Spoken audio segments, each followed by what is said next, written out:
Labor leader and civil rights activist Dolores Huerta spoke to Fresno City College students this week about her life of activism. KC24 reporter Viviana Vaughn had the chance to speak to Huerta about her message to the next generation. Good morning, Viviana.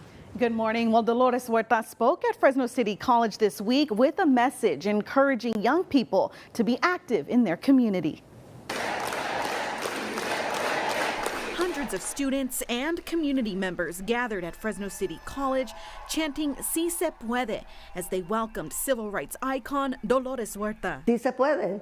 It means I can, but it really means we all can together. Dolores Huerta is the co-founder of the United Farm Workers and leader of the 1965 Delano grape strike. She has spent decades fighting for workers' rights, better conditions, and environmental justice.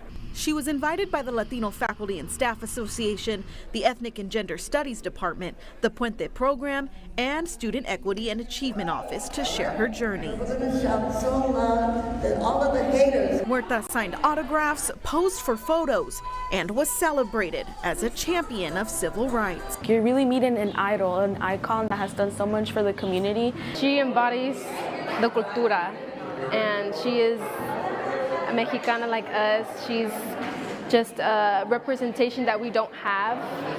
And I think it's something beautiful that we have someone who fought for us for our rights. And it's just something so beautiful, and I inspire to be like her one day. During her conversation, she answered questions from the audience and encouraged unity while reminding students about how crucial their role is in their own communities. I know that the students are really the face of the future, and so I think it's important to share experiences with them, and also a little bit of history also. So it's not only where you're going, but where you came from and what happened before you got here. You know? Organizers hope the event inspires students to drive change in any way they can. And maybe, be able to be willing to take that next step in order to get civically involved.